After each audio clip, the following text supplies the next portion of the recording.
Noël, c'est la fête de famille, c'est une fête de joie, c'est une fête de convivialité.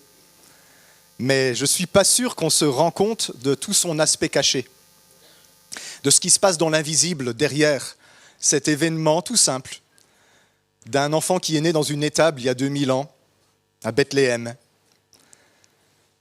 On l'a fixé un peu arbitrairement à cette date-ci, le 25 décembre, demain, parce que c'était le solstice d'hiver, et chez les païens, il y avait énormément de fêtes le jour du solstice d'hiver. Chez les Romains, on fêtait le soleil invaincu, et chez les Germaniques, on fêtait d'autres dieux. Et dans tous les peuples, il y avait des fêtes à cette date-ci. Mais quand le christianisme a commencé à se répandre, ils ont décidé de fixer Noël à cette date-ci, parce que Jésus est le soleil qui éclipse toutes les autres lumières. Et c'est pour ça qu'on l'a mis le jour où, bonne nouvelle, les jours se rallongent. À partir de maintenant, les nuits sont de plus en plus courtes et les jours sont de plus en plus longs. Je ne sais pas si vous remarquez, on rentre à 4h30, il commence déjà à faire noir. À partir de ce moment-ci de l'année, ça va être l'inverse. Et les premiers chrétiens, ils ont vu dans ce jour-là un symbole de la victoire du Christ, qu'à partir de cette époque, la lumière irait grandissante jusqu'à la fin du monde. Alors quand quelqu'un vous dit « moi je ne fête pas Noël parce que c'est une fête païenne », dis-lui qu'il est en retard d'une guerre parce que ça fait 2000 ans qu'on a changé cette fête en une fête chrétienne et qu'on a remplacé toutes les autres lumières par la lumière de Jésus et qu'on a remplacé les autres soleils par le soleil ressuscité qui est Jésus-Christ. Parce que ce jour-là, quand Jésus est venu, le monde a basculé, quelque chose de radical a changé dans l'histoire de l'humanité. Et pourtant, d'apparence, on aurait dit qu'il se passait à moitié rien. Si vous n'étiez pas les bergers dans les montagnes, si vous n'étiez pas les mages astrologues de l'Orient, vous n'auriez rien vu. Parce que ça s'est passé dans une petite étable perdue, où il y avait à moitié rien. Mais ce jour-là, il s'est passé un événement qui a changé l'histoire pour toujours. Mais dans la Bible, il y a un apôtre qui s'appelle Jean. On appelle Jean le révélateur, parce que c'est Jean qui a reçu le message de l'Apocalypse. Alors, surprise ce matin, je vais vous prêcher l'Apocalypse à Noël. Mais on ne va pas parler de la fin du monde. Désolé de vous décevoir. Mais on va parler de cet instant qui a fait basculer l'histoire. Et Jean, quand il décrit l'avènement de Jésus, il n'en parle pas comme Luc ou comme Matthieu. Il en parle à sa façon comme un prophète. Alors on va lire ce qu'un prophète a à dire sur ce moment où Jésus est né. On va lire Apocalypse chapitre 12 et on va lire ensemble les 11 premiers versets d'Apocalypse chapitre 12. Je ne sais pas si vous avez déjà lu le premier verset de l'Apocalypse. Le premier verset de l'Apocalypse, il dit « Révélation de Jésus-Christ ». L'Apocalypse, ce n'est pas la révélation de la fin des temps, c'est la révélation de Jésus-Christ. Et si vous comprenez que l'Apocalypse, c'est la révélation de Jésus-Christ, vous avez compris tout le livre. Mais si vous ne comprenez pas ça, vous allez en faire une théorie du complot sur toutes sortes de monstruosités qui doivent se passer avant la fin du monde, comme beaucoup de gens font.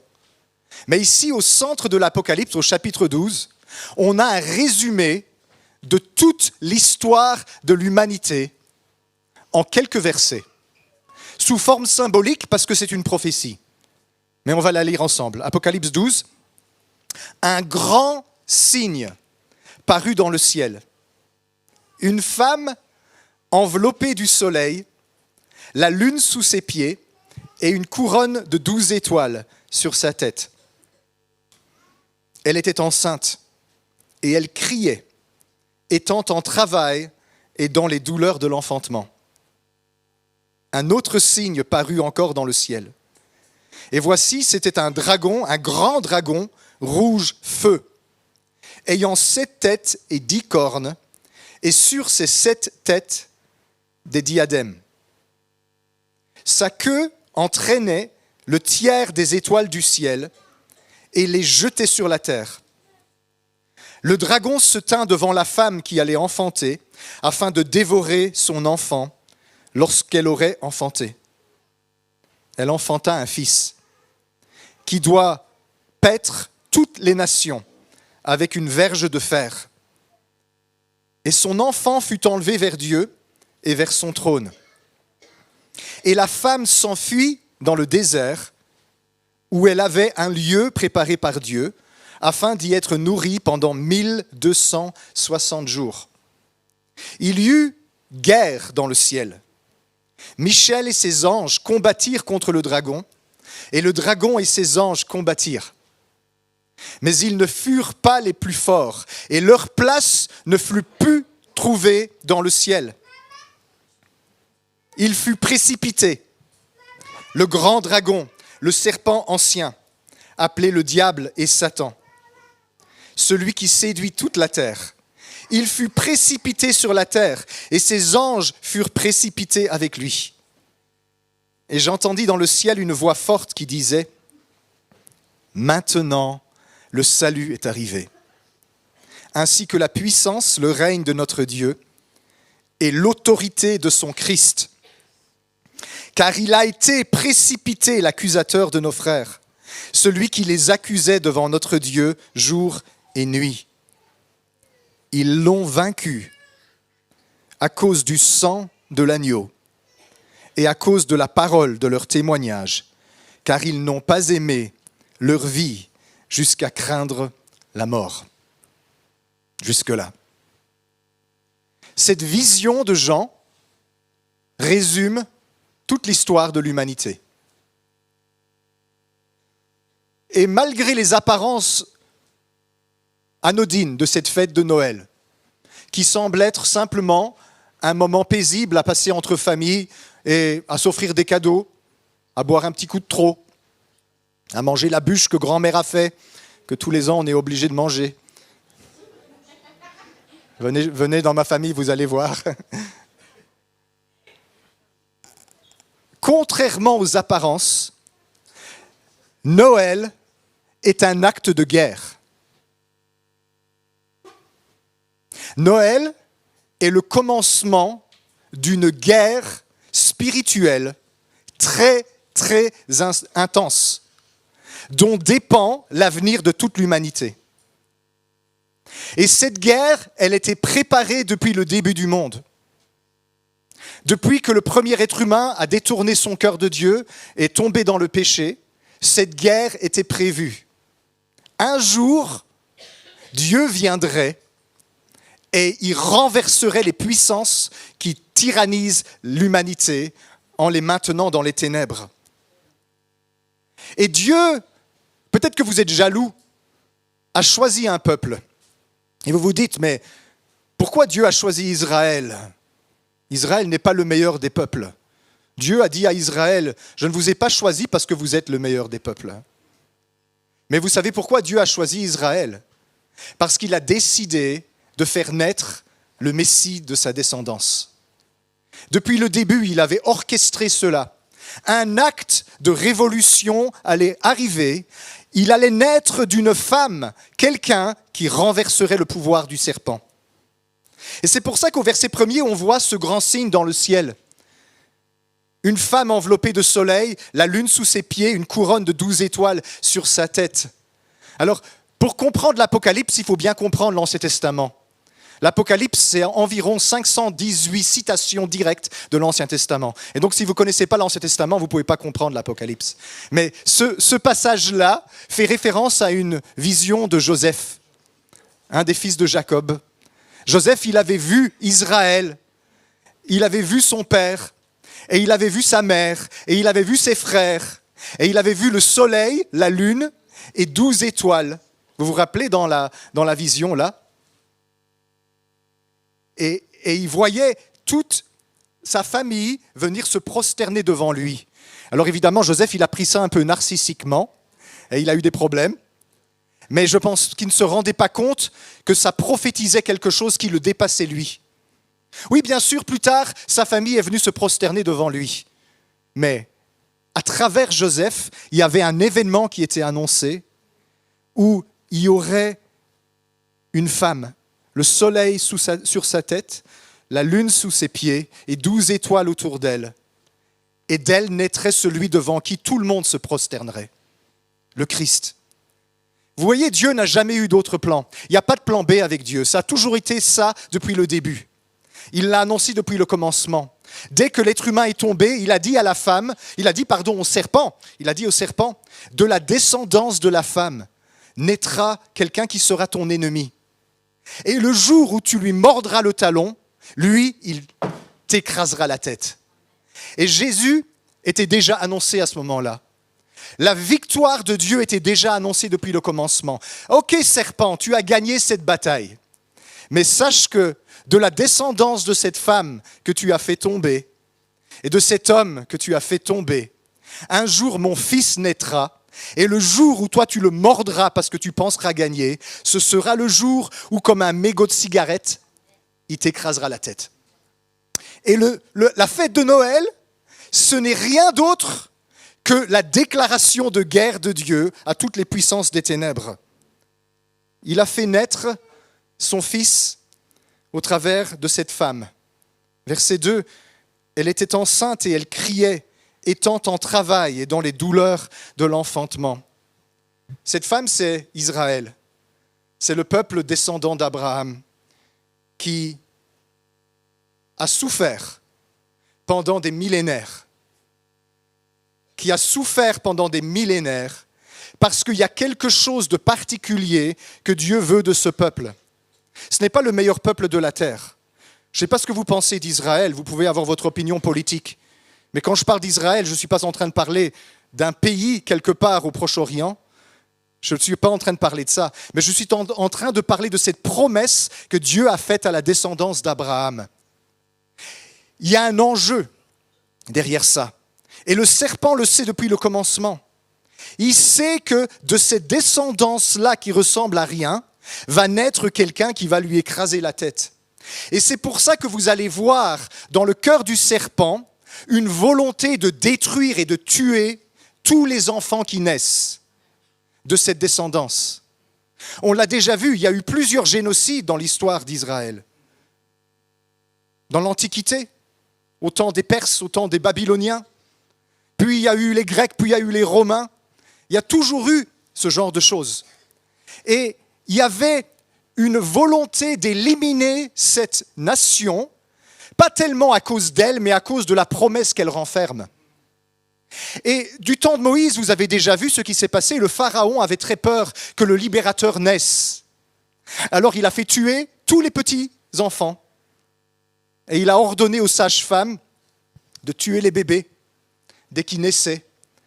Mais la mère de Moïse, elle a préféré le mettre sur le Nil parce qu'elle savait que ce petit garçon allait être destiné à quelque chose de grand. On ne savait pas si ce n'était pas peut-être lui, le Messie. Parce que chaque génération israélite attend le Messie. Et il a été un grand libérateur, Moïse, mais ce n'était pas le Messie. Et puis chaque génération, on attendait celui qui devait venir. Et même le prophète Jean-Baptiste, il a dit à Jésus, « Es-tu celui qui doit venir ou devons-nous en attendre un autre ?» Parce que Israël attend celui qui devait venir. Ils attendent toujours. Parce qu'ils n'ont pas reconnu dans cet enfant dont nous fêtons la naissance ce matin, celui qui devait venir. Mais remarquez que quand il est né, le même scénario s'est passé.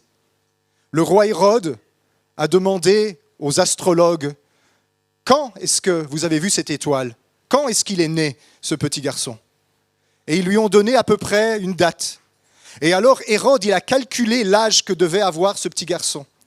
Et c'est pour ça qu'il a fait tuer tous les petits garçons de 2 ans et moins pour essayer, s'il le pouvait, d'éliminer le Messie, celui qui devait venir, celui qui devait régner. Mais Dieu avait averti Joseph dans un rêve, il avait dit « Pars avec l'enfant et va en Égypte, parce que celui qui en veut à cet enfant va le mettre en danger. » Et Joseph était parti. Voyez-vous, nous on voit le côté politique. On voit une haine des puissants de ce monde contre Israël et contre la promesse qu'Israël contient. Mais nous ne voyons pas le côté invisible. Voici le côté invisible, verset 3. Un autre signe parut dans le ciel. Et voici, c'était un grand dragon rouge-feu ayant 7 têtes, 10 cornes, sur ses têtes 7 diadèmes. Alors, le grand dragon, vous avez compris, ça, il représente Satan. Il représente la puissance du mal qui veut, avec virulence, détruire la descendance qui était promise à Israël. Il le veut toujours. Et il est toujours aussi enragé aujourd'hui qu'alors. Mais vous savez, le grand dragon, il ne fonctionne pas tout seul. Il fonctionne à travers des têtes. Il fonctionne à travers des cornes. Il fonctionne avec des personnes qui ont des couronnes, des diadèmes. Il utilise les puissants de ce monde, les pharaons, les Hérodes le Grand, les Hérodes, le tétrarque et tous ces gens-là. Il utilise ces hommes politiques qui ont de la puissance. Il utilise les gens qui ont de l'argent. Il utilise les gens qui ont du pouvoir, les gens qui ont des armes. Parce qu'il ne va pas intervenir dans ce monde sans l'aide des humains. Et il essaye de faire quoi? Il essaye de tuer la descendance qui devait venir. L'Écriture dit au verset 4 qu'il n'est même pas tout seul dans le ciel. Il a entraîné le tiers des étoiles du ciel avec lui et les a jetées sur la terre. Dans l'Apocalypse, les étoiles représentent des anges. Il a entraîné le tiers, certainement approximatif, des anges avec lui dans sa chute. Parce qu'il ne veut pas le règne de ce Christ. Il ne veut pas qu'arrive la promesse qui a été faite à la femme. Et depuis lors, tout ce que vous voyez dans l'histoire de l'humanité, c'est cette guerre des démons contre la volonté de Dieu. Le dragon, verset 4, se tint devant la femme qui allait enfanter, afin de dévorer son enfant lorsqu'elle aurait enfanté. Ça, c'est Noël. C'est le versant caché de cette fête toute gentille que nous fêtons. Un petit garçon dans une crèche. Alors on aime bien le représenter avec un bœuf et un âne. Ça n'existe pas ça, mais... Et puis on aime bien mettre Balthazar, Melchior et Gaspard, c'est ça, les trois mages là, sans tenir compte du fait que ça n'a rien à voir parce que c'était pas là que ça s'est passé ça, mais on a tout mis ensemble, on met les bergers autour, on met le bœuf et l'âne et les trois mages là autour et on fait « Oh !» Le petit Jésus est dans sa crèche. Mais ce que vous ne voyez pas et que j'en vois ici, c'est l'aspect spirituel qui est derrière. Et alors qu'il y a le bœuf et l'âne et Melchior et Gaspard et Balthazar et les bergers, il y a derrière ça, dans l'invisible, un grand dragon rouge, la gueule grande ouverte, qui attend que naisse cet enfant pour le dévorer. C'est ce qui se passait ce jour-là. Parce qu'il sait qu'il y a une guerre éternelle entre lui, le serpent, et la descendance de la femme.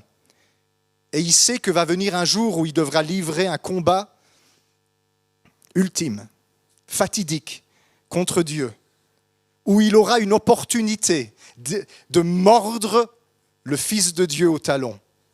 Mais Dieu avait dit, ce jour-là, je t'écraserai la tête. Et vous avez vu, malgré ça, malgré toute la haine de Satan, malgré toutes les manigances de Satan, quand Dieu a décidé quelque chose, rien ni personne ne pourra l'empêcher. Vous avez vu comment Dieu il est sûr de lui? Allez, c'est le combat ultime de l'humanité. C'est le moment où l'histoire va changer. Moi, je suis Dieu, je descends avec mon armure de super guerrier. Je descends avec mes armes, je descends avec mes éclairs, je descends comme Zeus avec son éclair dans les mains et je foudroie les adversaires. Dieu, il dit, calme-toi, je gère. Et il vient comme un petit enfant. Seigneur, le risque que tu cours. Un petit enfant, il est complètement à la merci de quiconque veut lui faire du mal. Sa sécurité dépendait de Marie et de Joseph. De Joseph qui entendent correctement la voix de Dieu qui lui dit « Dégage d'ici, va en Égypte parce que l'enfant est en danger ». Vous imaginez comment Dieu est sûr de lui. Alors pourquoi avez-vous peur pour votre propre vie? La Bible, elle dit que Dieu s'occupe de nous bien plus encore.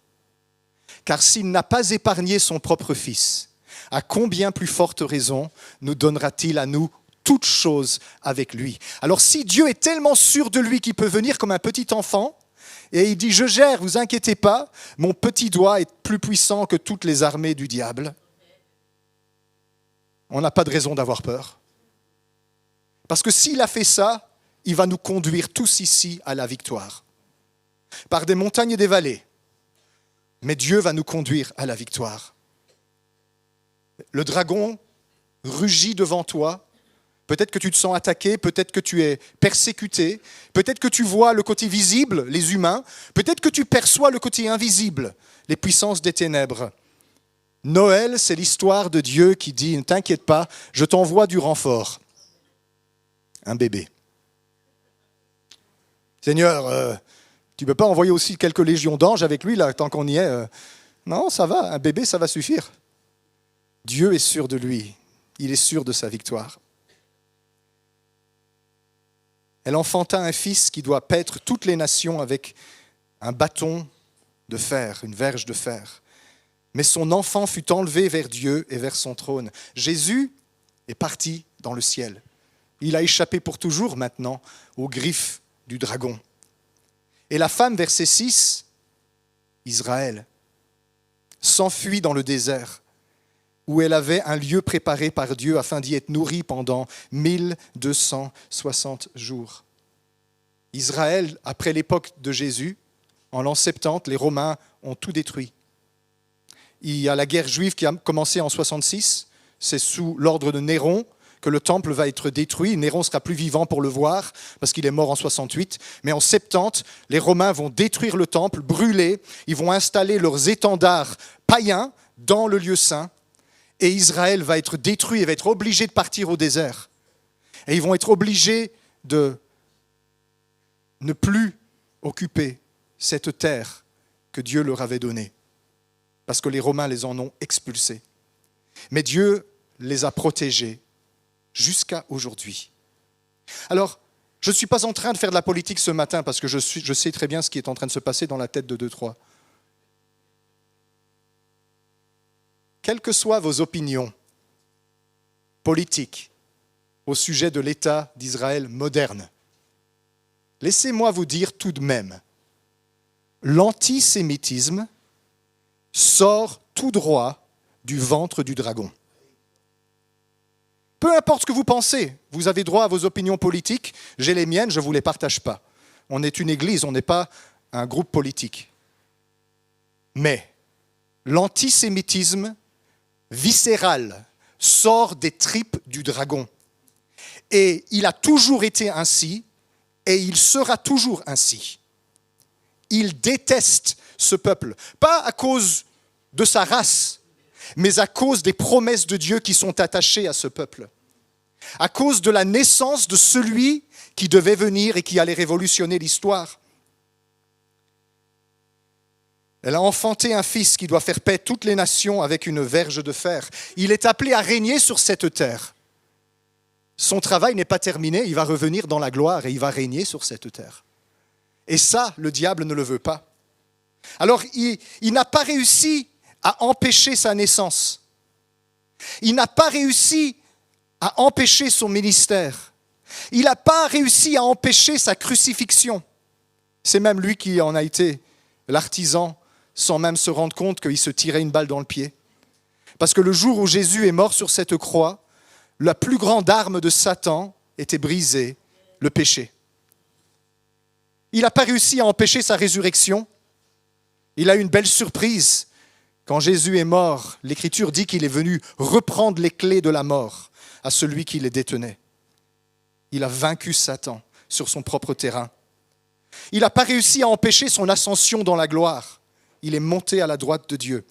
Mais je vais vous dire ce qu'il essaye d'empêcher. 2 choses. Il essaye d'empêcher les êtres humains de se rendre compte de ce qui s'est passé dans cette victoire. Et deuxièmement, il essaye d'empêcher son retour.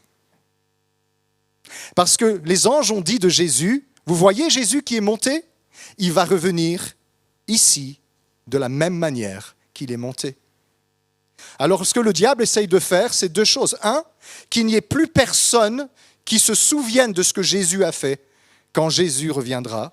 Et deux, qu'il n'y ait plus d'endroit où il revienne. Parce qu'il veut rayer cette place-là, pour ne pas que le roi puisse venir faire son entrée, établir son règne sur cette planète. Et tu sais ce que je lui dis, moi ?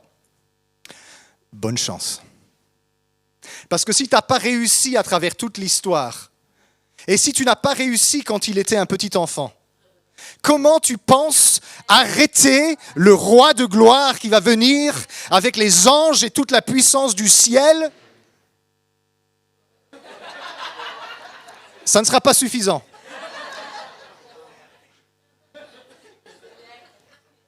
Ça ne sera pas suffisant. Bonne chance. Bon courage. Donne tout ce que tu as. Parce que Jésus, avant de partir, il a dit à ses apôtres un message important. Il a dit, « Voici, j'ai reçu tout pouvoir dans les cieux et sur la terre. » Tout pouvoir. Allez et faites de toutes les nations des disciples, les baptisant au nom du Père et du Fils et du Saint-Esprit. Et voici, je suis avec vous tous les jours jusqu'à la fin du monde.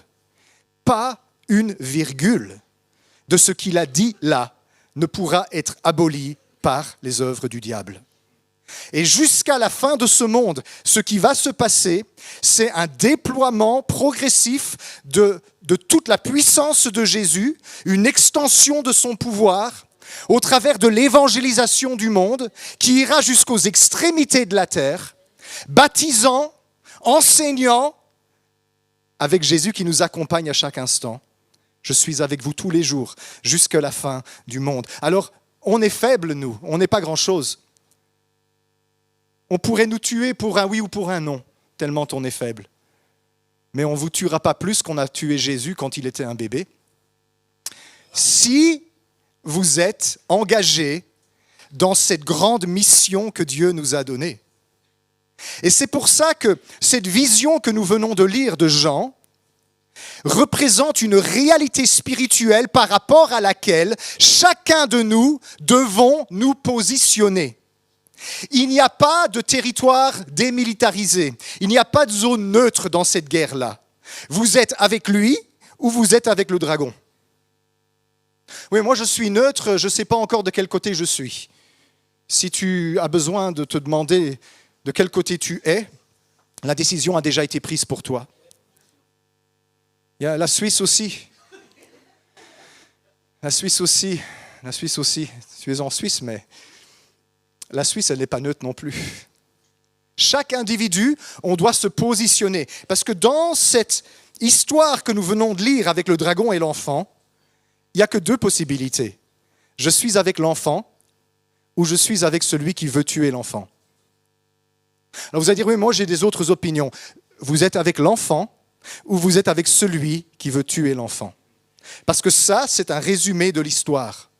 Et quand Jésus est entré dans le ciel, il s'est passé quelque chose.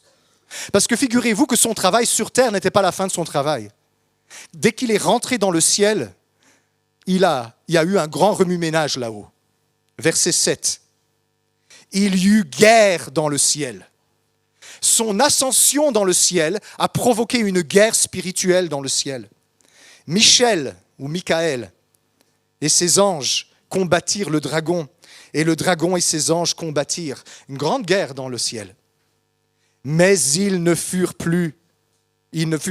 pas les plus forts, et leur place ne fut plus trouvée dans le ciel. Il y a eu une grande victoire qui s'est passée à l'ascension de Jésus. Et sur cette terre, encore une fois, nous, on n'a rien vu. Parce que les disciples regardaient Jésus monter là-haut, et ils se disaient, mais quand est-ce qu'il va revenir ? Les anges ont dit, retournez à Jérusalem, il ne va pas revenir tout de suite, mais il reviendra un jour pareil. Et tout ce qui s'est passé ensuite, c'est que son entrée dans le ciel a provoqué une révolution dans cette dimension qu'on appelle le deuxième ciel, où les esprits vivent. Et il y a eu une grande expulsion. le diable et ses démons ont été jetés dehors. Verset 9, il fut précipité, le grand dragon, le serpent ancien, c'est celui de la Genèse, ça, appelé le diable et Satan, celui qui séduit toute la terre. Il fut précipité sur la terre et ses anges furent précipités avec lui. Alors vous allez dire, aïe aïe aïe, à partir de là, tu aurais pu les envoyer ailleurs.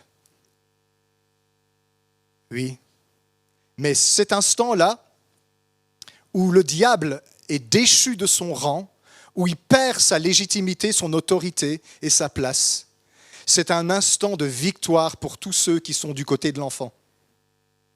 Parce que qu'est-ce qui faisait Satan dans le ciel?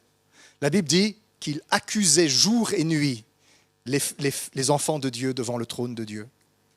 Il était là comme un procureur qui vous accuse de tous vos crimes, qui rappelle à Dieu tout ce que vous avez fait, qui vous accuse. Vous savez, il ne ment pas. Il n'a pas besoin de mentir. Il y a tellement de choses mauvaises que nous faisons. C'est facile. Et il se tenait devant Dieu jour et nuit, nous accusant. Et puis quand Jésus est entré dans cet espace, il a dit « Buiten, dehors ». Ce sur quoi tu appuyais tes arguments, leurs péchés, j'ai tout pris sur moi. Et tous les péchés de l'humanité, je les ai absorbés dans mon corps en mourant sur cette croix. Il y a non-lieu, il n'y a plus de raison de les accuser, parce que je suis mort à leur place. Et il a été expulsé du ciel avec ses démons, il a été jeté sur la terre. Et regardez ce qu'il dit, c'est celui qui séduit toute la terre. Et là, vous avez la dernière carte dans sa manche. Cet enjeu qui commençait avec la chute de l'homme au début de la création, cette guerre qui allait se passer, il a lutté à travers toute l'histoire pour l'empêcher. Il a essayé de tuer l'enfant, il a essayé de détourner l'enfant de sa mission. Quand il a grandi, il a essayé de tenter le Christ. Il a essayé de faire tout son possible pour l'éliminer. Il a mis dans le cœur d'un traître de le trahir pour essayer d'arrêter cette mission. Il s'est tiré une balle dans le pied. Il n'a pas pu empêcher sa mort à la croix. Il n'a pas pu empêcher la victoire qui s'en est suivie. Il n'a pas pu empêcher sa résurrection. Il n'a pas pu empêcher son ascension. Mais qu'est-ce qu'il fait alors? Il essaye d'empêcher les cœurs des humains de se rendre compte de ce qui s'est passé. Il essaye de mettre un voile de séduction sur le cœur de tout le monde. 2 Corinthiens 4, 3 à 4. 2 Corinthiens 4, 3 à 4. Voici ce qu'il fait. Voici sa séduction. Alors vous êtes soit sous cette séduction, soit vous en êtes libre. Mais il n'y a pas d'autre possibilité que ceci. 2 Corinthiens 4, 3 à 4. Si notre évangile est encore voilé, il est voilé pour ceux qui périssent, pour les incrédules dont le Dieu de ce siècle a aveuglé l'intelligence, afin qu'ils ne voient pas briller la splendeur de l'évangile, de la gloire de Christ qui est l'image de Dieu. C'est ça qu'il fait. Il essaye de dire, il ne s'est rien passé. Il ne s'est rien passé. Continuez comme toujours. Continuez votre vie comme d'habitude. Métro, boulot, dodo jusqu'à ce que mort s'en suive. Regardez Netflix. Ça va vous distraire. Il y a même une série sur le diable sur la TV maintenant. Ça s'appelle Lucifer. Regardez, ça c'est bien. Occupez-vous. Et confiance. Tout va bien. Il ne s'est rien passé. Il ne s'est rien passé. Et alors, il y a un voile qui vient sur nos cœurs. Et quand on pense à Noël, on se dit « Oh, c'est la petite fête du bébé Jésus. On va s'offrir des cadeaux et on va boire un coup de trop. » Et l'aspect qui est derrière, la gueule du dragon qui est là, ouverte, le fait qu'il a été précipité et vaincu par la victoire de cet enfant qui était appelé à régner sur toutes les nations, qui est monté dans le ciel, dans la gloire de Dieu. Ça nous passe inaperçu. Je vais vous dire ce qui passe aussi inaperçu. Verset 10 d'Apocalypse 12. Vous allez dire, quelle mauvaise nouvelle, le diable est venu sur la terre. La Bible, elle ne dit pas que c'est une mauvaise nouvelle. Regarde ce qu'elle dit, verset 10. J'entendis dans le ciel une voix forte qui disait, « Maintenant, le salut est arrivé. ainsi que la puissance, le règne de notre Dieu et l'autorité de son Christ. Car il a été précipité, l'accusateur de nos frères, celui qui les accusait devant notre Dieu, jour et nuit. Je ne sais pas qu'est-ce qui est en train de te parler. Quelle est la voix qui est en train de te parler à ton oreille, qui te culpabilise, qui te condamne, qui te dit qu'il n'y a pas d'espoir, qui te dit que tu n'y arriveras jamais, qui te dit que tu n'es pas assez bon, qui te dit que Dieu ne pourrait pas te recevoir parce que tu es trop sale, ton étable n'est pas assez propre, qui te dit toutes ces choses. Je ne sais pas qu'est-ce qu'elle te dit, cette voix, qui te dit que personne ne t'aime, que tu n'as pas ta place, que tout le monde est contre toi, qui te dit que tu ne seras jamais heureux, que Dieu ne sera pas fidèle comme il est envers les autres, envers toi. Cette voix-là qui parle, l'accusateur, il a été vaincu par la victoire de Jésus-Christ. Il a été précipité de son rang, de sa place, de ce lieu où il avait un parlophone pour arriver à déployer sa séduction sur toute la terre. Il a été jeté à bas, il est vaincu. Et vous vous dites alors, mais comment ça se fait alors que je vais si mal ? Comment ça se fait si Jésus a vraiment vaincu le diable ? Comment ça se fait que je souffre encore ? Comment ça se fait que j'arrive pas à avoir la victoire ? Le verset 11 nous l'explique.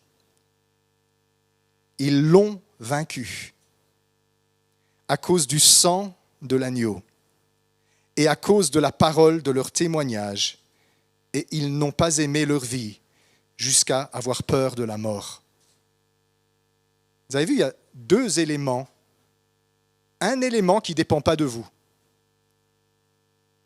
Ils l'ont vaincu à cause du sang de l'agneau et la parole de leur témoignage. Jésus a vraiment vaincu.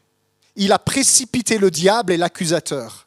Il n'a plus le droit d'ouvrir sa bouche dans ta vie. Le sang de l'agneau a réglé ça, une fois pour toutes. Mais quel est ton témoignage ? Quelle est la parole qui est dans ta bouche ? Je rencontre toutes les semaines à peu près des personnes qui donnent beaucoup trop de crédit au diable. Pasteur, prie pour moi, j'ai l'esprit de Jézabel. Pasteur, prie pour moi, j'ai l'esprit de machin truc muche. J'ai l'esprit de tuche, ouais. C'est plus probable. Prie pour moi parce que je suis attaqué par les démons. Prie pour moi parce que ma famille est sous une énorme malédiction. Prie pour moi parce que j'ai des cauchemars. Prie pour moi parce que c'est plus fort que moi, le diable est dans ma vie. Oui, ok. Tu sais, je vais te dire, le diable, il a un pouvoir. C'est celui de séduire par les mensonges. Et ce que tu me dis me montre que toi, ton témoignage, c'est de croire à ces mensonges. Et on va prier pour toi, mais la semaine prochaine, tu vas revenir parce qu'il sera encore là. Parce que le sang de l'agneau a coulé, mais ton témoignage n'est pas en adéquation avec le sang de l'agneau qui a coulé. Tu as l'impression que le sang de l'agneau qui a coulé n'a rien fait. Ce que tu me dis signifie que le sang de l'agneau qui a coulé n'a rien fait. Or, le sang de l'agneau qui a coulé lui a réglé son compte. Il lui a écrasé la tête, il l'a brisé, ou comme disait Jésus dans l'évangile de Jean, maintenant, le prince de ce monde va être jeté dehors.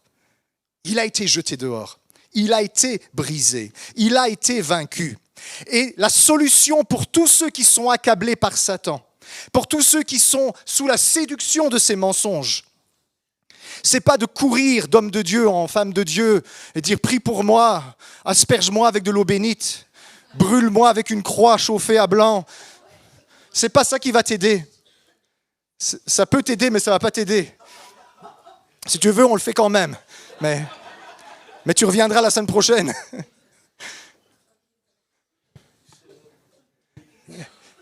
Je n'ai pas encore trouvé un serviteur de Dieu qui a assez d'onction pour me libérer. Non.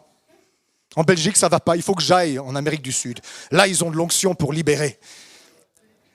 Non. Ici, cette pièce est remplie de personnes qui l'ont vaincu. Pourquoi toi, tu serais une exception ? Peut-être que tu nous regardes sur Internet. Pourquoi toi, tu serais une exception ? Dieu ne fait pas de favoritisme, il fait exception de personne. Ils l'ont vaincu à cause du sang de l'agneau et à cause de la parole de leur témoignage. Est-ce que tu crois à la puissance du sang de l'agneau qui a coulé? Est-ce que tu crois au véritable sens de Noël? C'est-à-dire cet instant où Dieu est venu se laisser faire par le diable, mais ce faisant lui écraser la tête une fois pour toutes. Ou est-ce que tu vas laisser ce voile en place devant tes yeux et ce soir tu vas faire Noël en famille, boire un coup de trop, manger la bûche de grand-mère, faire semblant de l'apprécier, peut-être que tu aimes bien,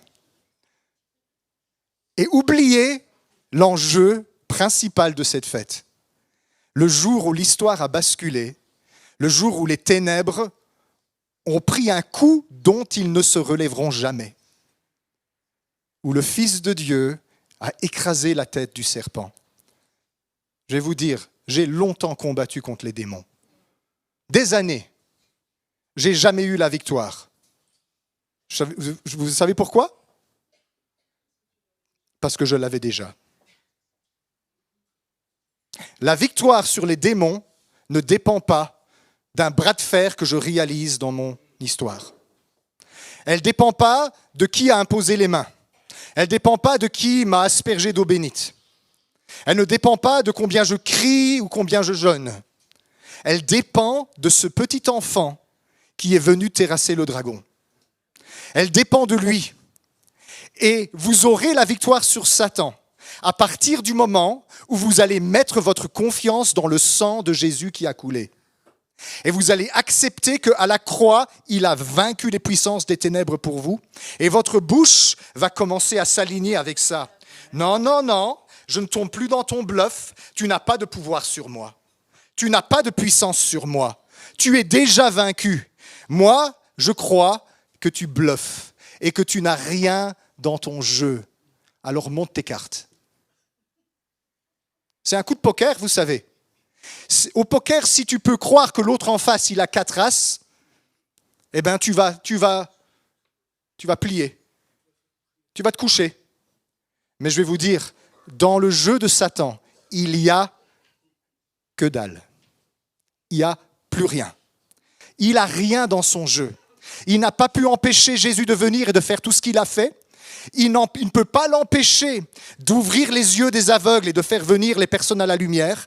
Et en tout cas, je suis persuadé qu'il ne pourra pas empêcher son retour dans la gloire quand il viendra bientôt établir son règne sur la terre. Il ne pourra pas l'empêcher. Mais dans ton cœur, qu'en est-il? Est-ce que tu crois à ce que Jésus a fait? Est-ce que ta bouche déclare ce que Jésus a fait? Non, non, non, je ne tombe plus dans ce bluff-là. Quand Satan vient te tourmenter, non, non, non, non, parle à ma main. Ça ne marche plus, ça ne marche plus. Je ne crois pas à ce que tu racontes. J'ai été scellé de l'Esprit de Dieu, je suis un fils de Dieu. Le sang de Jésus m'a lavé de tous mes péchés. Les choses anciennes sont passées, je suis une nouvelle création. Je suis en Christ. Tout ce que tu dis ne me concerne plus. Alors, tu te tais et tu dégages. Et ça, c'est la position d'un chrétien.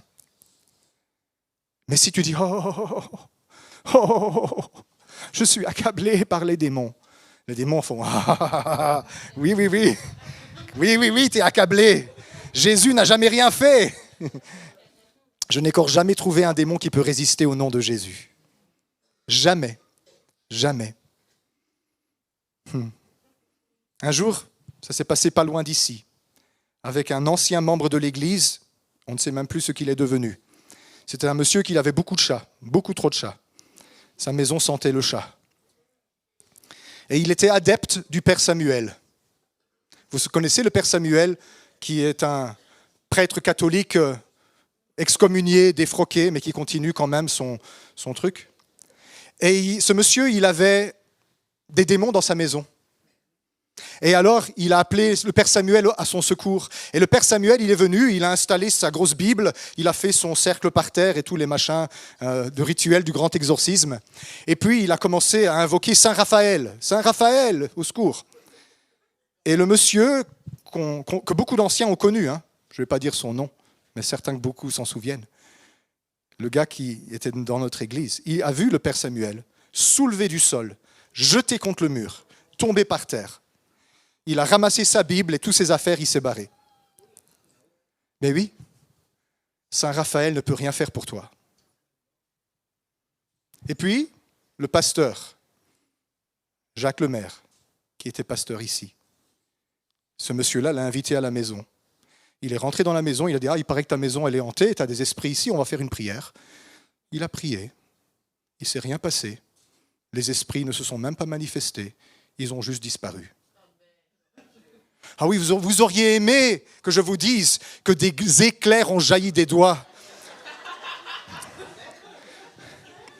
Vous auriez aimé que je vous dise que c'était une scène comme dans les films d'horreur et que la tête du monsieur s'est tournée 3 fois et qu'il a monté l'escalier à l'envers. Non. Je vais vous dire pourquoi. Parce que ça se passe comme ceci. Tu es dans un stade complètement rempli de ténèbres. Tu allumes une allumette, c'est terminé avec les ténèbres. Une petite lumière a la puissance de dissiper une infinité de ténèbres. Parce que les ténèbres ne sont rien. Les ténèbres ne sont que l'absence de lumière. Et dès que tu vas invoquer le nom de Jésus, ce petit Jésus qu'on fête aujourd'hui à Noël, eh bien tu vas allumer une lumière qui va dissiper les ténèbres. Je vous mets au défi de le faire, je vous ai déjà dit de le faire, je suis sûr que personne n'a osé le faire. Prochaine fois que vous êtes à table à midi avec vos collègues de travail, parlez du pouvoir des cristaux magiques. Parlez du tarot, parlez du pendule, parlez de l'astrologie, parlez de la réincarnation, parlez du 7e avatar de Vishnu. Tout le monde va faire « Ah, c'est bien. Ah ouais, si ça te fait du bien, tant mieux. » Et puis vous dites « Jésus ». Dès que vous aurez prononcé le nom de Jésus, un malaise bizarre va s'installer. Mais tu peux parler de tout, mais pas de Jésus. Pas de Jésus. Vous savez pourquoi? Parce que dès qu'on prononce ce nom-là, le nom de Jésus, c'est comme si tu allumes une allumette dans les ténèbres. Et les esprits disent aïe, aïe, aïe, aïe, aïe, aïe, aïe, aïe, aïe, aïe, aïe, aïe, aïe, aïe, aïe, aïe. Je conclus. Cette histoire-ci de Noël est un combat spirituel. Il va falloir que tu choisisses de quel côté tu te ranges.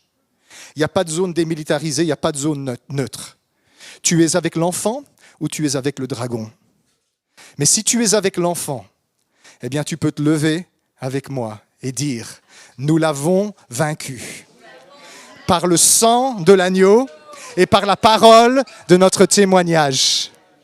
Allez, on va le dire ensemble. Nous l'avons vaincu par le sang de l'agneau, par la parole de notre témoignage. Encore une fois, nous l'avons vaincu par le sang de l'agneau et par la parole de notre témoignage. Alléluia. Joyeux Noël à tous. Joyeux Noël à tous.